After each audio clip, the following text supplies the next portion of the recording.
Should I just sing the school song? Please don't. How did Please it go don't. again? Hogwarts, Hogwarts, dead flies and bits of fluff? Close enough, I suppose. Close enough. Welcome to Tea and Toffees, a weekly VTuber podcast. I'm Neitshayd. Hello, your local undead demon. And hi, I'm Cecilia. I was a witch in my previous life. This is part 2 of our Harry Potter rant. Part 1 was about our opinion of the series, not the author. We do not talk about the author. And nitpicking chapters 1 to 7 of Harry Potter and the Philosopher's Stone. This part is about chapters 7 to 9. Alright. Question for this episode. Our wands. May I start? Yes, you may start. Okay, so mine... well...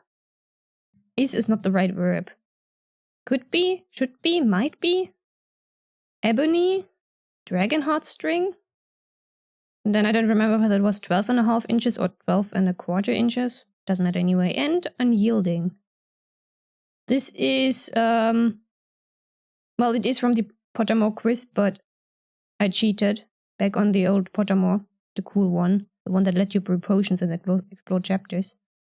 Because when I still loved the books, I did extensive research on different woods and their meaning and different lores unrelated to Pottermore and Harry Potter. The core was always a given, considering the other two choices are in opposition to my very existence. And the length and flexibility just fit and refused to be anything else. These days, it's... well, I like that the wood is of a dark color and that it's unyielding, and that's about it. It's rather long as a wand for someone as short and tiny as I am. I don't know if the wand course truly fit me, and yeah, I don't think I'm a fan of wands in general. Yeah, well, we did kind of talk about this last episode as well. You might need to go to someone who isn't Ollivander for different wand course or get it custom made. Because, like you said last episode, unicorn hair would wither in your hands or something like that. Yep. Phoenix tail feathers would reject me, and dragon heartstring doesn't really fit all that well either, but better than the other two. Yeah. I don't know, I think I would like some bones or something. Thestral bones would be cool. Yeah, would be fitting for you. I can see that. Or I can see that. Never use a wand in the first place. Well, you are an undead demon of unknown powers, so magic without a wand? Non-verbal maybe even? Yeah, that would be nice. So, wandless non-verbal magic. Sounds cool. yes. Anyways, I can't do that. I need a wand. I didn't remember what my wand was, so I looked it up on, well, what was previously Pottermore. What was now called something with wizards. Wizarding World. Wizarding World. Okay, yeah. But yeah, it's like we got the old Pottermore, the new Pottermore, which was shit, and Wizarding World, which isn't any better. Wizarding World. Yeah, I never got to see the old Pottermore, sadly. Yeah, but I did the quiz back when it was still Pottermore, and now I looked it up in Wizarding World because it's still there. It's pear wood. I have unicorn hair. It's 12.25 inches long, and it's quite bendy. So, pear wood. They give their best in the hands of the warm-hearted, the generous, and the wise. And when I read that, I was like, sounds very Hufflepuff to me. So it fits very well with my echo chamber, wouldn't you say? Yeah, sure. Yeah. It also said not a single instance is known where a pear wand has been discovered in the possession of a dark witch or wizard. And I don't think I could ever become a dark witch, which, like, which dark wizard or witch is warm-hearted and generous anyways? Depends on your definition of dark, but we will probably have that discussion in a different part of the series. Yeah, probably. Moving on to the core. Yeah, like I said, unicorn here is the core. Which produces the most consistent magic and is least subject to fluctuations and blockages, which good for me. Otherwise, I might think that like me not getting consistent results is a me problem and that I need to somehow solve that. And then I would get worked up about it. So good thing I have a unicorn core. And they're also the most faithful of all wands. And somehow I think that's very sweet. Isn't that Of course, sweet? you would think that. Yes. Minor disadvantages of a unicorn here are that they do not make the most powerful wands, although the wand would may compensate. And that's like the case for me because Neitshayd here would makes for more powerful wands. But unicorn here is they are also prone to melancholy if seriously mishandled, meaning that the hair may die and need replacing. So who would mishandle their wand anyways?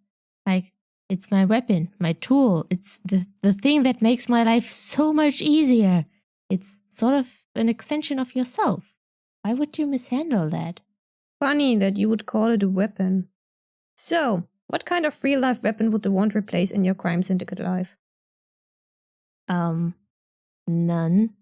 I obviously don't have a weapon because I am not the boss of a crime syndicate. Sure.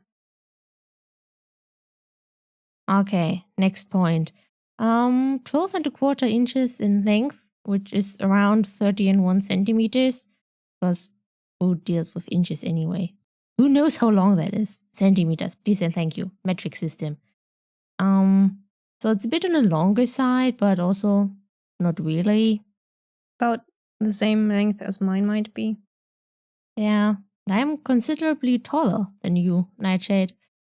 But wand has the same length. Your wand is too long for you, Neitshayd. Yep. Yeah. And while yours is unyielding, mine is quite bendy. So I would be quite like versatile in the spells I can cast, and I think that fits. Yeah. My wand is, well, it's one of the few parts I like about my wand that it's unyielding because I am unyielding. Yeah, that fits really well. So while your wand doesn't really fit you, I think my wand fits me quite well. If you say so. Yes, I do say so. All right. So we're still in book 1, Harry Potter and the Philosopher's Stone. And we're starting with chapter 7, The Sorting Hat. Yes. We have finally arrived at Hogwarts, a very magnificent castle. So magnificent that it has marble staircases. And it makes me wonder whether or not it is real marble, because that would be bloody expensive. Could also be Scaliola with a silent G for some reason. And by the way, in English, Scaliola refers to fake imitation marble in general. In other languages, German and French in particular, Scaliola refers to a complex technique that creates the marble structure by kneading a special kind of plaster. The result is they call it what would be translated to stucco marble, but not to confuse that with stucco lustro, which is a technique where the marble structure is painted on plaster in many, many layers.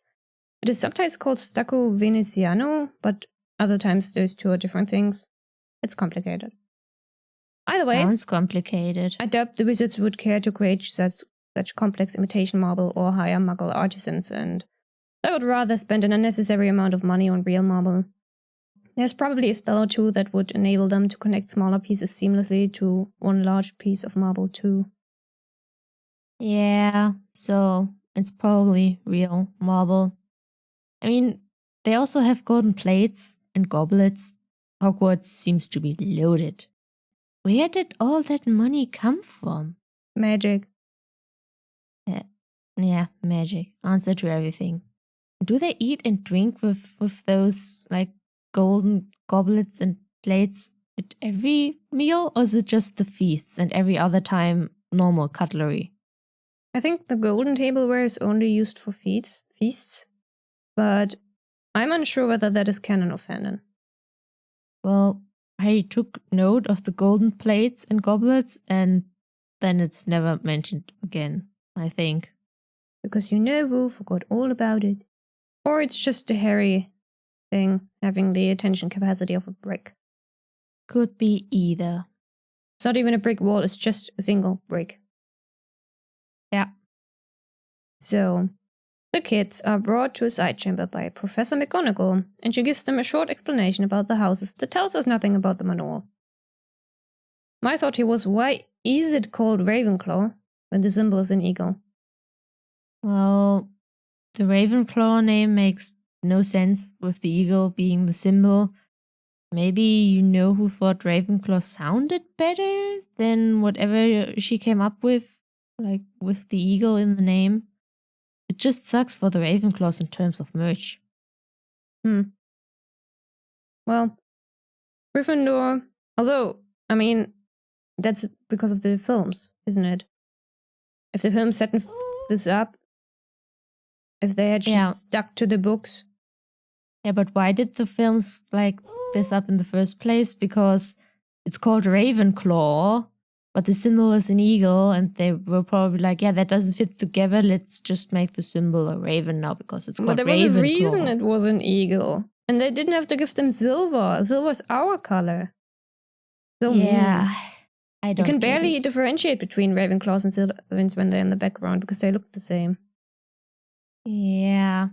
Anyway, well, Gryffindor sounds like Griffin, also spelled Griffon. I'll put it on the screen. Which is part lion. Makes sense. Slytherin is obviously the slithering of a snake. And Huff, what the ever-loving hell is a Hufflepuff supposed to be? Huffing and puffing from all the hard work and wheat muffins? Well, actually, maybe our head of house teaches herbology after all. So maybe some Hufflepuffs decided to cultivate some wheat. And since we are also near the kitchens, they could easily bake some muffins with them. Or cookies. Biscuits. And the house trade is working hard. So I also have no clue where the name is supposed to have come from. It's like huffing and puffing. Like, are you out of breath from going up the stairs? Are you smoking weed? What? Why? I'm also not the most creative person, but what would you even do with badger in terms of a name for the houses? Like wheat muffins.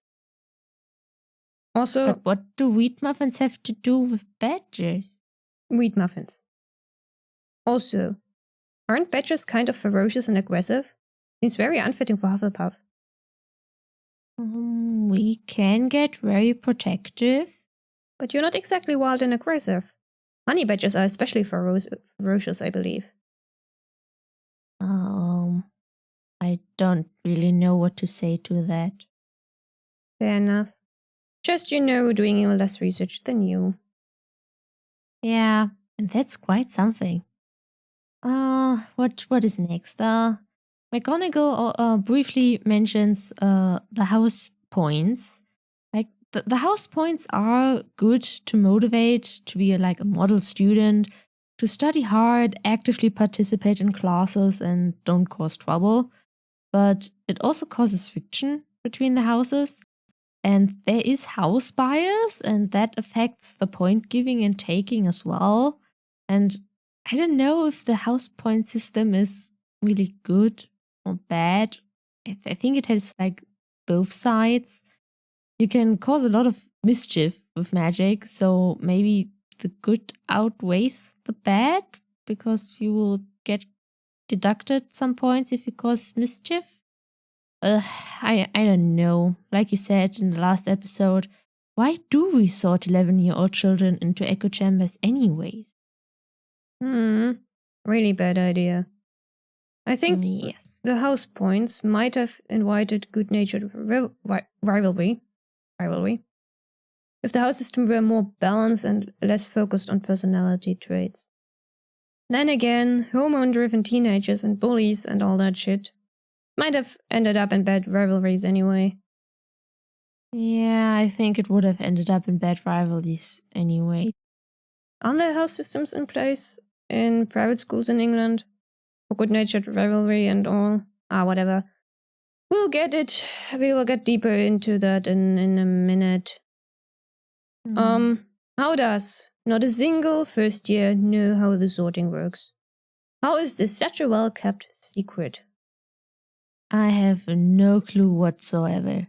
Like, everyone knows about the houses. So I, as a child, would have asked how the sorting works.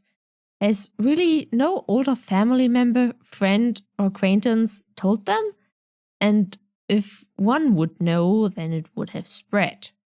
So it would need to be a unanimous agreement that they don't tell anyone. But it's hard to believe that actually worked. And it seems to have worked.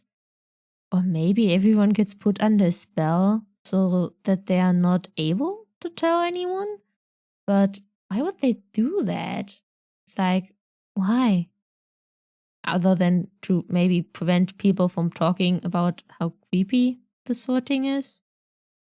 Well, the sorting head's abilities seem a bit invasive. The sorting head is bloody scary. It just looks into your head. Wait, would it get a headache if it looked into your head with your 9 trains of thought at the same time? That would be funny. I keep wondering how telepaths would deal with minds like mine. The lowest I can get is 1 active line of thought and 2 somewhat passive ones on lower levels of my consciousness, while the rest spaces out. Very important. One needs time to space out sometimes. Usually, it's about 3 doing the high-level multitasking, and the rest is running in the background in varying distances to what would be the foremost thoughts, doing low-level multitasking or taking over when the main lines of thought do their separate shit, sometimes having heated discussions, sometimes confusing me, and they skip entire arguments or randomly switch subjects in between. Yeah, have fun sorting through that. Lots of multitasking is what I'm getting here. And thank you for not saying that at a speed that you usually go at. Yep. Need to focus on the tasks my body is physically doing, ranging from 1 up to... my brain tells me 5, but I can only think of 3, and 5 seems excessive. Watching a show or listening to a podcast, also reading, drawing, making notes. That's 4. Yeah, 4. In between. All at the same time, of course. And then, yes, thoughts for physical task efficiency and improvement and problem solving and disaster prevention. And on top of the physical tasks, we need daydreaming, very important. Planning ahead daily schedules and tasks to be done efficiently. Do you know how hard it is to talk at this speed? Gosh. I can imagine. I'm trying to be slow. Trying to remember the thought we just forgot, which happens way too often within milliseconds of the thought occurring. Although we have at least a note-taking system in place that helps with not forgetting about the important stuff. And of course, creative outlets in the form of stories, random snippets, or scene creation, more daydreaming, podcast planning, ideas for editing, etc. And then low-level background thinking I'm usually not aware of until it comes to the forefront out of the blue. Right. Was there a we in there? Well, there's too many simultaneous thoughts in my head to be put into a simple I. My thoughts think of us in plural usually, so I think this is the most comprehensive way I've ever been able to explain it. I will just put that down to you being an undead demon, and yeah. I don't think that's it, but sure. Now, can I go back to talking at my normal speed, please? Yes, you may do so. Thanks. Alright. Professor McGonagall leaves a bunch of kids to their own devices. Good thing they're too intimidated and excited to get up to no good. And then the ghosts make an entrance. Ooh, ghosts. I wonder how many ghosts there are from each house. It can't only be the official house ghosts. Unless other ghosts saw that the spot of house ghost was taken and decided not to settle in Hogwarts?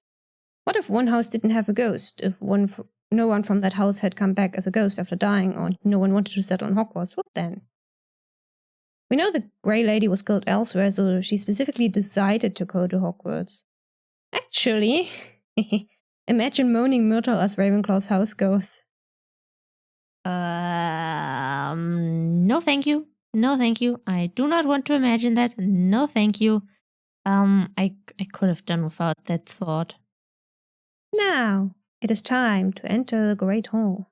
I love the sky ceiling. Yeah, I wish we had a sky ceiling.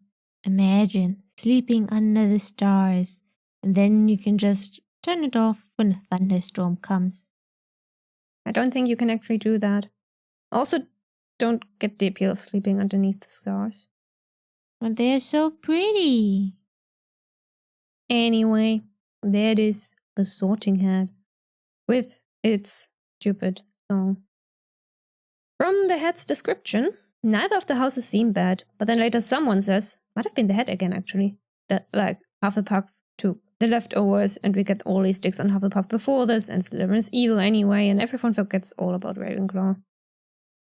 Yeah, I also think that it was the hat who later said so when it talks about the 4 founders, that like Gryffindor wanted brave people for his house, Ravenclaw wanted the smart folks, Slytherin the cunning people, and that kind old Helga Hufflepuff took all the rest. So, yes, the leftovers. Because she is nice like that. And now I'm reminded that Hufflepuffs came in last for the House Cup. One would think that kind and hardworking people don't come in last, but apparently that trend already started with the founder. No, I'm totally not angry at that. Totally not. No. Well, might also be due to the house point system being rigged. If you're not the smartest of the bunch, nerdy Ravenclaws and cunning Slytherins, or have the headmaster on your side, jock Gryffindors, the few points earned by helping and being overall nice won't amount for much. There's also house point inflation. And I'm not gonna stare at a certain someone. You're totally staring at the certain someone. I have no clue what you are talking about. Alright, so Dumbledore actually at one point laments that perhaps they sought too soon. And I agree on accounts of children and teenagers still developing their personalities, still finding themselves. From what I have observed of you humans, it takes most until their very late teens, many into their early 20s, to really settle and be confident of themselves, their beliefs and interests and such. And some never do. Yeah, I kind of have to agree with that. I think I started to settle shortly before I started university at age 18. So, yeah, 11 years old is too soon. At the same time, even 15 would be too soon, and then there's barely any time at school left, and anyhow, sorting them based on their personalities, putting like-minded people together is just a bad idea overall. The Hogwarts house system gives those kids no room for character growth, no opportunities to broaden their horizons and learn different perspectives. These kids will grow into the box they were sorted in, forced, in a way, by expectations and peer pressure and what they are made to believe they are supposed to be like. Sort them based on their personalities and potential, but in the sense that each house is balanced and made up of a variety of many different types of people. Make sure that no house is one-sided. You know what that sounds like to me? That random sorting might help towards that goal. Yeah, either make the sorting absolutely random or look at their personalities and then make sure that you, put different personalities in the house. Yeah. Give But those then kids... you would need to look at all the personalities beforehand before you start sorting, because then you would never know what kind of personalities are like. Magic. If Time does not exist. Time is an illusion. time The whole journeys. sorting head can totally look into your head and know exactly what, or like does it as it goes along. How about that? It's like, yeah, it's like you can do that, planning while doing it. I've done it.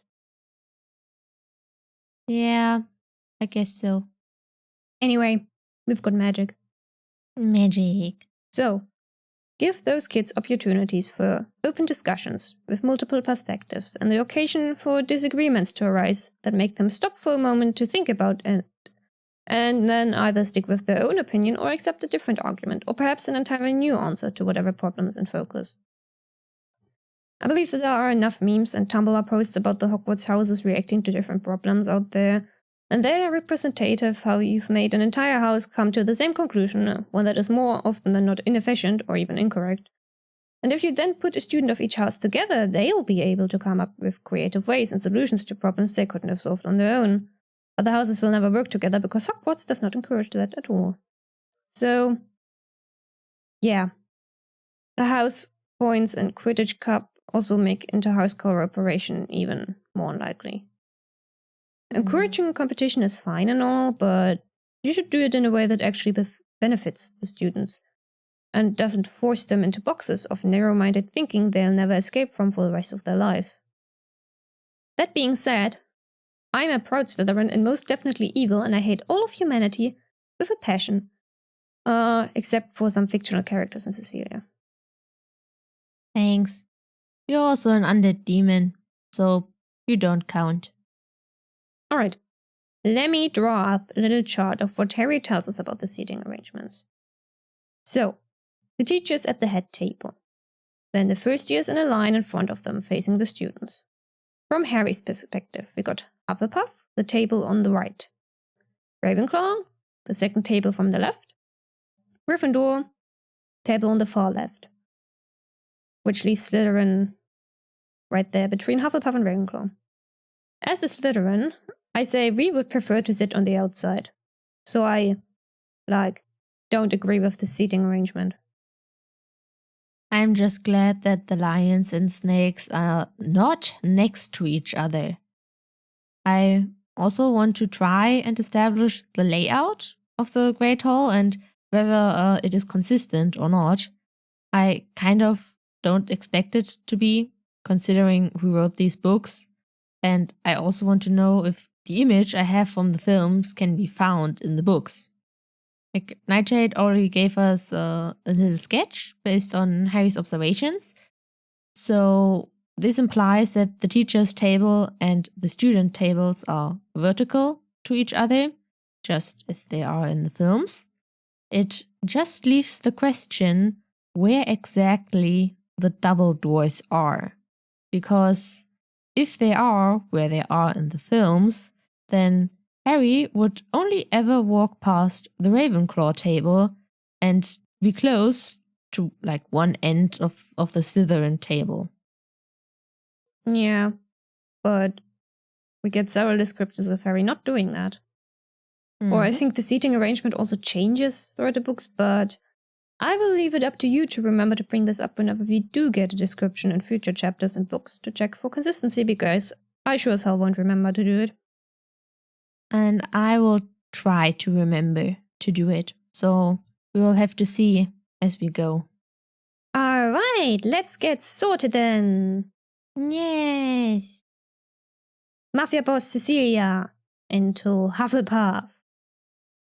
Demon Neitshayd into Slytherin. Potter Harry better be...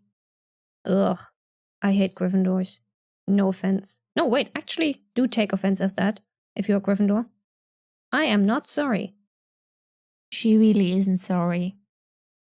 Alright, so either Harry's year is rather small, or Hogwarts does not have 1,000 students. Or 600. I think you know whose answer differed between interviews. I mean, Harry's generation is the war generation, so it does make sense that there would be fewer children. But I'm not convinced you know who thought of that. Also, average high schools in different countries tend to be around 800 to 1,000 students. And Britain only has the one magical school that we know of, which only confirms how tiny the magical population is. So let's go with 600. That means about 20-ish per house per school year, which is twice the amount we have for Harry's here. Sounds kind of reasonably sized. So 600 would be feasible. Still, there's not nearly enough teachers at Hogwarts for even 600 students. You know who just didn't think this through? And we know that her math is bad anyways. Worse than can be considered healthy. And exactly 5 boys and 5 girls per house? Very unrealistic. Indeed. So, which house would be right for our protagonist, Harry Potter? He has courage, not a bad mind, has talent and a thirst to prove himself.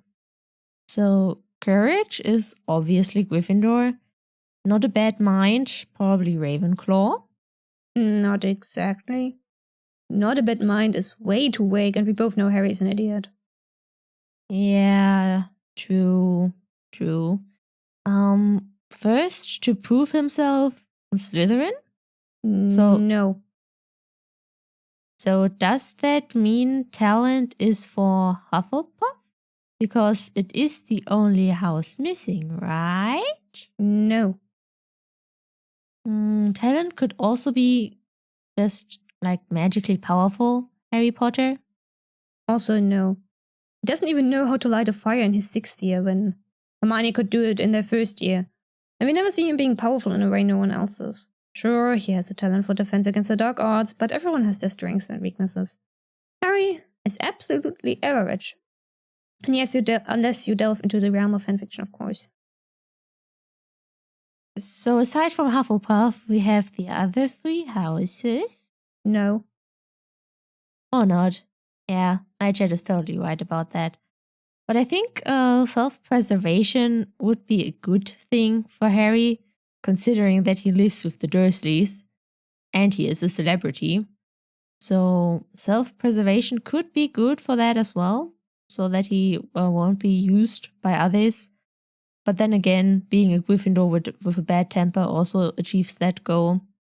Not thinking of Harry in the later books here, where he is constantly angry and on edge. No, totally not. No. And sometimes I wonder if he ever applies his mind at all, even if the head said he doesn't have a bad mind, because they have Hermione for that. No. He doesn't. No. Is no your favorite word now? And if you say no again. Nah, I don't have a favorite word. Yes.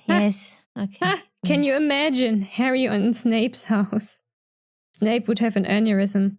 I wonder how their relationship would have developed.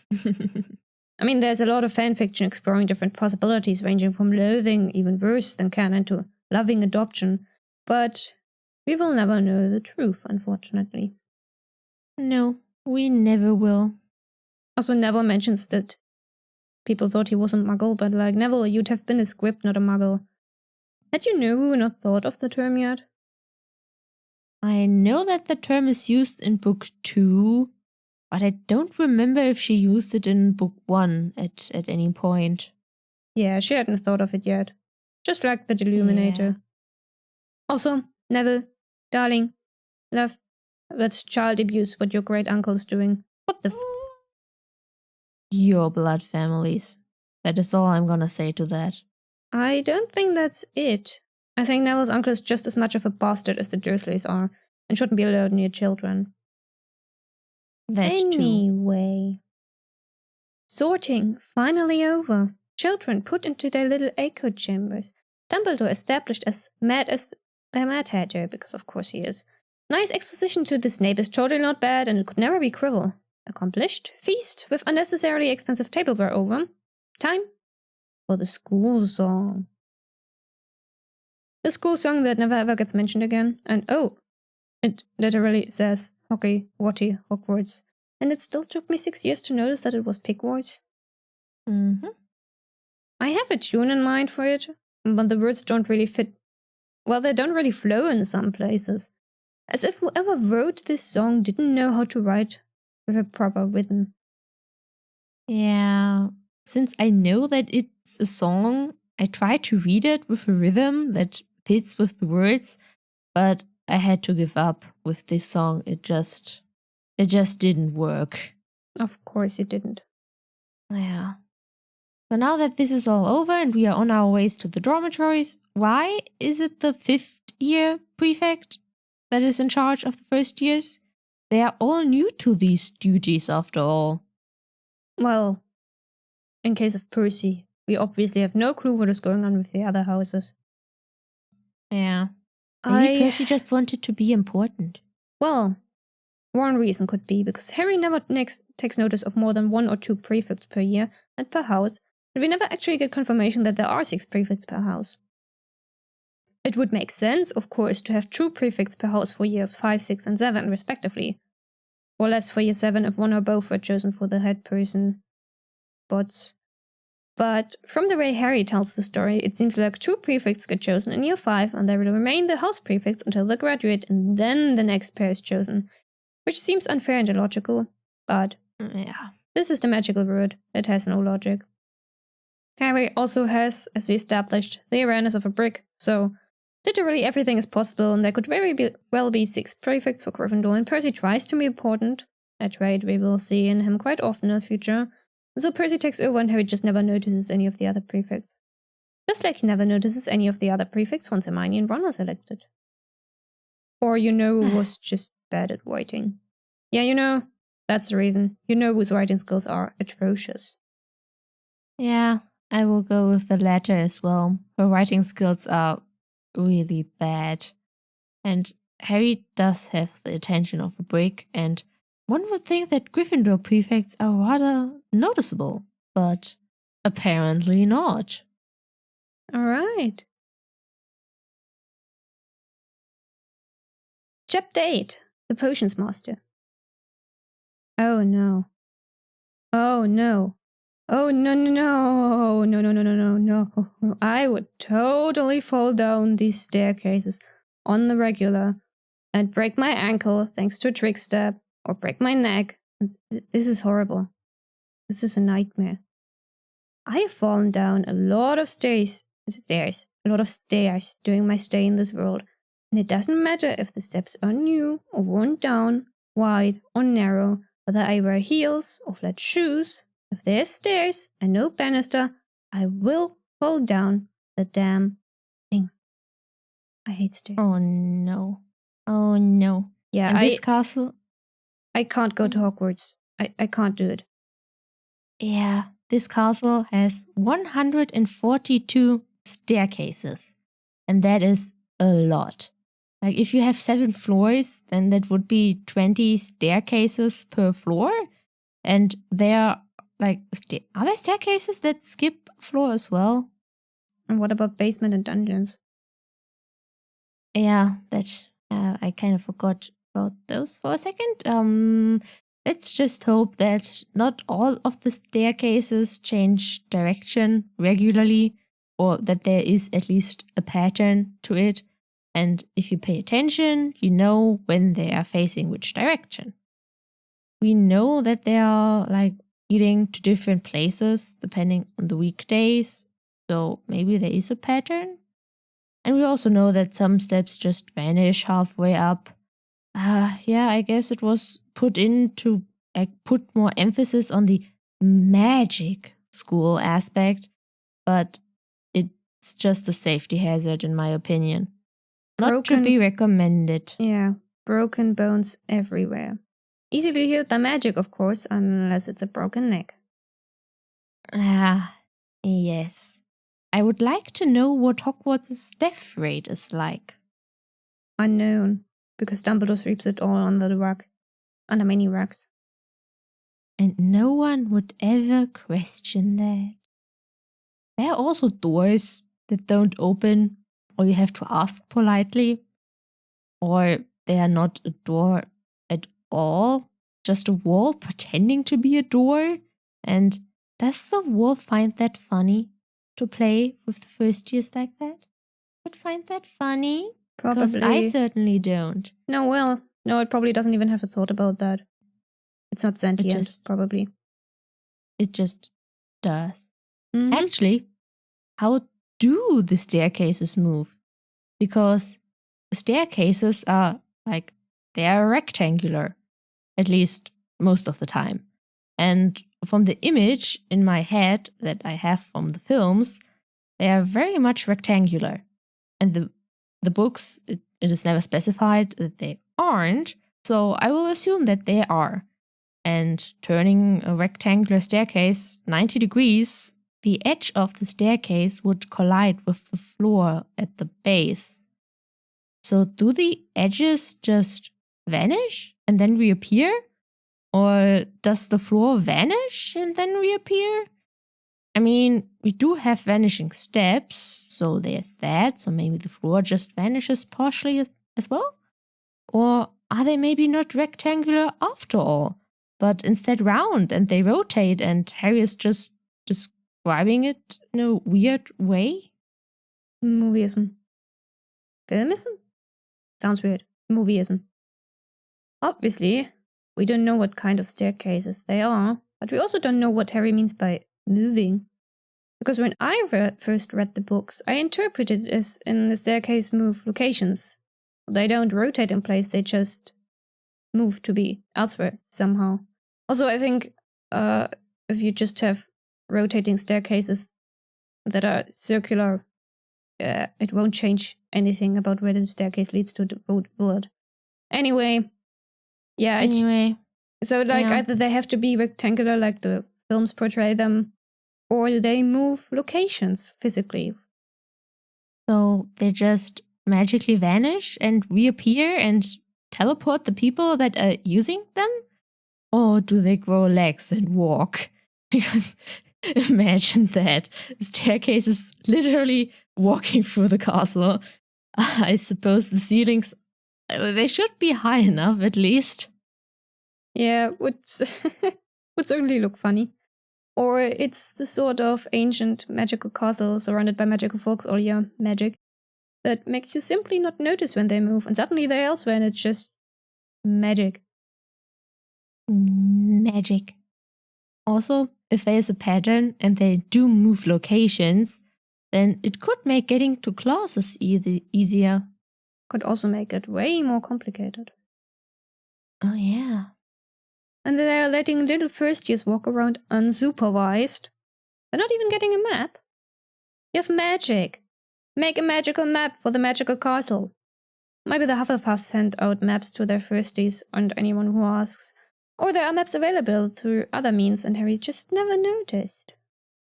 Harry is rather unobservant, so it wouldn't surprise me if he never noticed that you could get a map. And I would certainly want a map in that confusing castle. And I also can imagine that the Hufflepuff prefects create a magical map for the magical castle for the first years and for anyone who asks. Okay. So, time for lessons. Not that we get to see much of them. Little quote from Harry, narrator Harry. There was a lot more to magic, as Harry quickly found out, than waving your wand and saying a few funny words. And I'd certainly hope so. But from the way the series is written, isn't waving your wand and saying a few funny words exactly what they're doing? No one ever explains to Harry, and therefore to us readers, how it works. Technically, there is no need to, but the magic system should still be an actual working system with its own set of rules behind the scenes. Even soft magic systems have rules. Not that this is a soft magic system, because we didn't write the story that way. Damn it, I wanted to avoid this bloody topic. Yeah, there is wandless and non-verbal spellcasting, right? That does imply that there is, in fact, more to it than just waving your wand around and saying a few funny words. We just never get to read about it. Maybe who just didn't want to bother with the theoretical aspect of the magic system in Harry Potter. Maybe she thought it wasn't interesting enough. Maybe she was a horribly bad author and never created a proper magic system in the first place.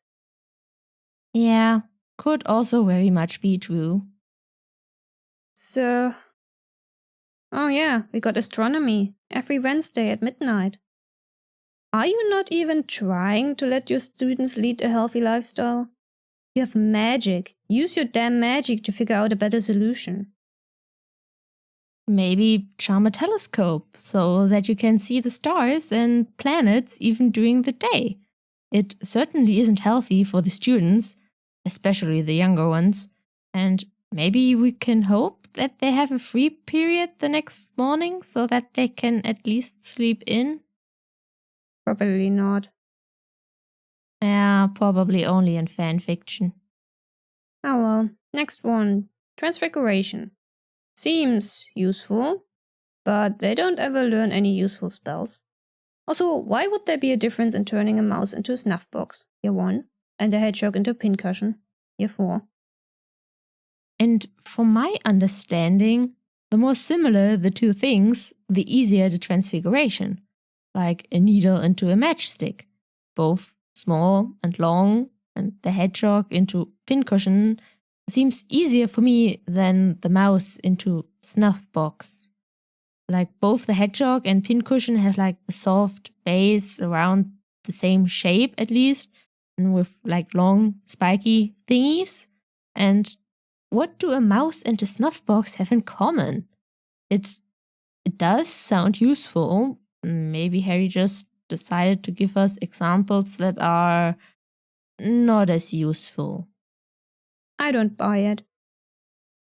It was the author being horrible at her. At what she's doing. Also, As usual, no surprise. English, math, and Latin classes would seem useful, but I can see why the magical world is so behind if they don't have those in their education. How many Muggleborns and half-bloods ever realized that the Hogwarts education was a load of crap compared to the education Muggle schools provide? Do wizards even have a university equivalent? Doubt it. Yeah, imagine all the spelling and grammatical mistakes. I'm already bad as is, and I do not wish to know how it would be had I attended a place like Hogwarts. You might as well wish nightmares upon me. Well, that's why I said I don't wish to know, because I don't wish to give you nightmares, because I'm a nice Hufflepuff. Hufflepuff crime lord. And Latin would be useful to better understand all the spells they are using. And math would be useful for their stupid money system and be useful in general. Mm-hmm. Also, how do the owls all arrive at the same time in the morning? Do they just sit in the forest outside of the castle and wait for some sort of signal? And what do they do if the recipient is not at breakfast? If it's the weekend, for example, and they are sleeping in because they aren't a breakfast person anyways. Like me? Like you. Who knows? We will never know because Harry never tells us. Mm-hmm. Who thought it was a good idea to put Gryffindors and Slytherins together into Snape's potion class? Who thought it would be a good idea to put the two houses that everyone knows have hated each other since forever together in a class that's all about handling delicate and highly dangerous potions? No intelligent person, it seems. Dumbledore. Yes, Dumbledore. Oh, 1 point is taken from Gryffindor. Not 5, or 10, or 50. This was before the point inflation began. Yeah, inflation is not only a thing in the Muggle society with their money, it apparently also affects the point system at Hogwarts. Yeah, so after that disaster of a class, Harry and Ron visit Hagrid. Neither of us has notes on that, so let's move on to Chapter 9, The Midnight Duel. Remember. Would be constantly red for you, wouldn't it? Yeah, and also bloody useless. That too. And Malfoy is passing the Gryffindor table. Why? Is the big double door in the bottom right by the Gryffindor table? Or did Draco take a detour? Draco is dramatic enough to take a detour. True, true. So we don't yet know where the big double doors are. Indeed we don't. Okie dokie, time for flying lessons. How exciting. Wandless magic as a first year. Sure. Getting your broom into your hand just by saying up. Maybe there's a spell put on the brooms for that specific command? Also something that will never come up again. Of course it won't. But then you would have to put a spell on your own broom if you wanted to be able to do that. Maybe it's built in already when you purchase a broom? Yeah, could be, could be. Brooms, to me, just seem to be very uncomfortable.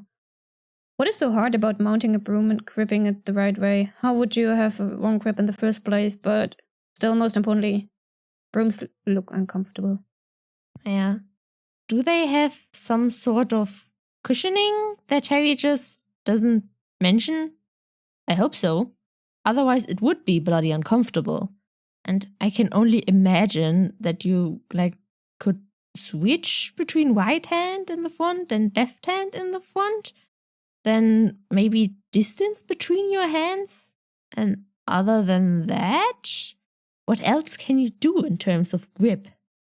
Why would it matter though which hand you put in front? I have no clue. There isn't even a magic system, so why would this make sense? Fair enough. So, flying lessons. Oh, you, Hooch. You. If a student loses control of their broom, you do not keep shouting for him to come down. You freaking do something. Help the poor boy. At least slow down his fall for goodness sake. Do something. Yeah, she is a very incompetent teacher from what we get to read. And I wouldn't want to be taught how to fly by her. Like, if I lost control of my broom and she would just shout at me, then I would probably start crying and slowly start to panic. I'm only 11, after all. And then she expects a group of 11-year-old children from the two houses that are known to loathe each other to behave themselves without supervision, while there are brooms around. How irresponsible can you be? Yeah. Snape sent a student with Neville to the hospital wing, and Madame Hooch accompanies him herself. Unprofessional. Very unprofessional. She can expect to come back to more injuries. Yeah, she certainly can. Something I noticed.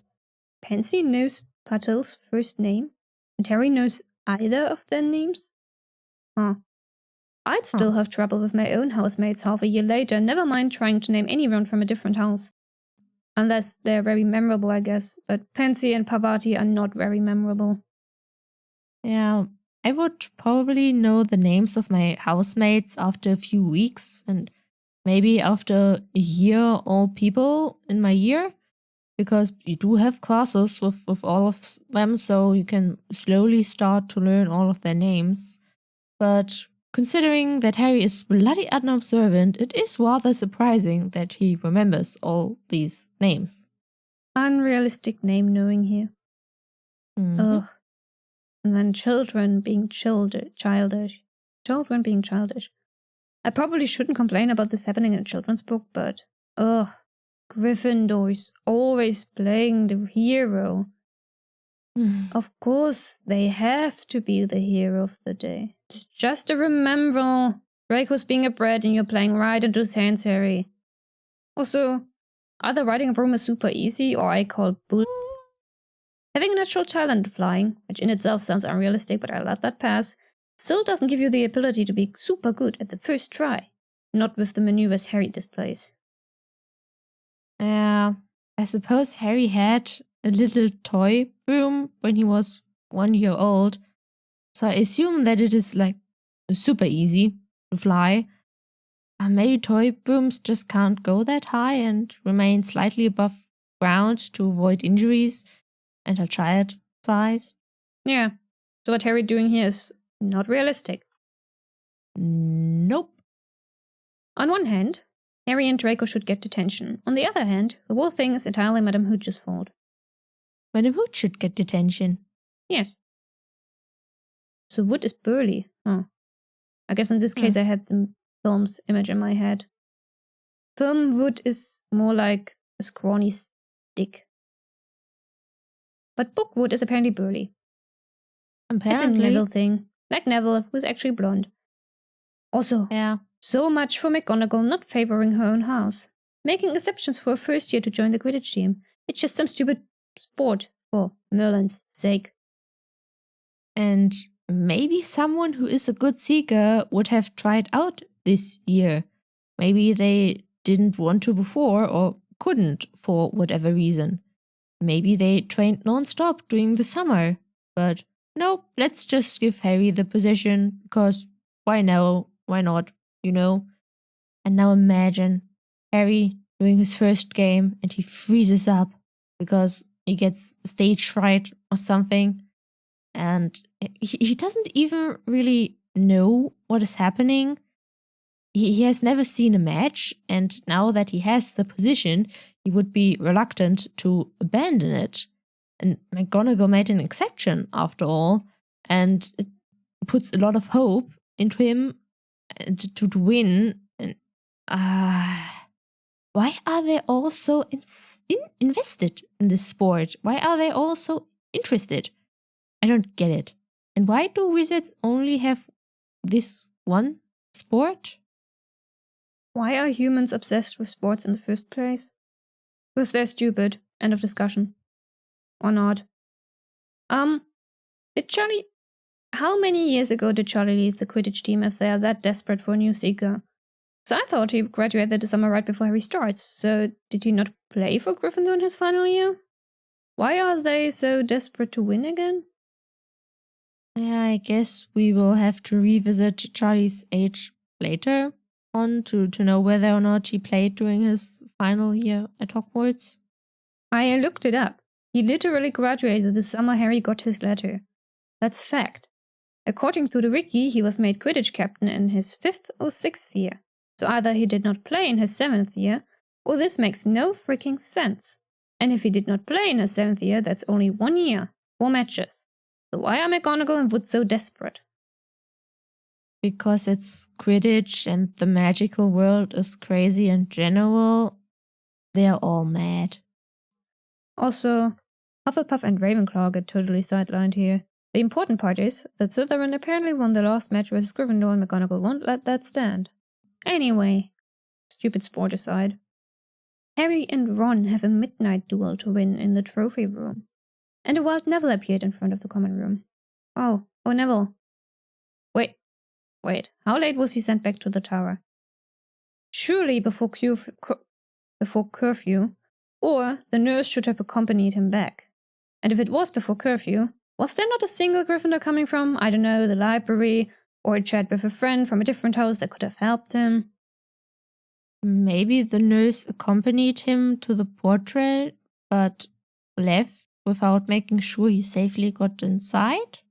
Or it was past curfew and no adult cared to bring him back because this is Hogwarts. Also sounds very plausible. Neville acquired. Trophy room reached. You know, I wouldn't leave the trophy room unlocked. Why not? Do you think someone would steal something? Put a backing charm on it or something? As if they would think of that. What about house rivalry, calling for vandalism against the opposing house's trophies? Leparo. Can just repair it. Magic. Okay, time to duel. No, never mind. It was a trap. Oh no, who would have thought that it could be a trap? So, time to run. Who would have thought indeed? Certainly not me. So we got this mysterious door, easily opened by Alohomora. By Hermione, of course, who joined at some point. Not important. This is totally safe against nosy students. Sure. Sure. Hey, Fluffy, have you been a good boy? You've been the bestest boy, haven't you? Being locked up in some dusty old corridor for weeks. Poor thing. Well, have fun staying here for almost a whole year or so long. Yeah. Poor Fluffy deserves better. Yes. Poor Fluffy boy. Fluffy boy. Yes, you're a good boy. Oh well. I guess the fat lady doesn't care about some tiny first-year students outside past curfew.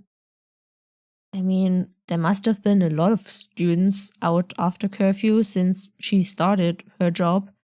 She might have simply given up at one point and just doesn't care anymore. Stop trying to find logical solutions to stuff that is clearly bad writing. I'm sorry. No, wait. No, I'm not. I'm not sorry at all. Deal with it. I won't. You won't? No. Who cares? And something I forgot to note when we talked about the letter last episode. Why only toads, cats, and owls? Why not other animals as well? Like hamsters, bunnies, or a reptile, like a boa constrictor? Because magic. Do you think Toffee would do well if I took her to Hogwarts as for my pet? She would find food everywhere and get even fatter than she already is, that's for sure. And she wouldn't like the castle at all. Yeah, or the other cats. Toffee doesn't get along with other cats. Yeah, she really does not. Yeah. That's it. Anyways. For this week's episode. Yeah. So until the next episode, you can find us on Twitter. Our handle is @TNToffies. And for those YouTube watchers, we are also on Spotify, where you can also watch us. Yes. And we're obviously on YouTube @TNToffies. Yes. So if you enjoyed this episode, leave us a comment. Are you happy with the one that you got, like me? Or are you unhappy, like Neitshayd? Or rather, did you grow unhappy with it over time? Yeah. And then like, subscribe, hit the notification bell. You know, the usual. And we will see you all next week. Bye. Bye.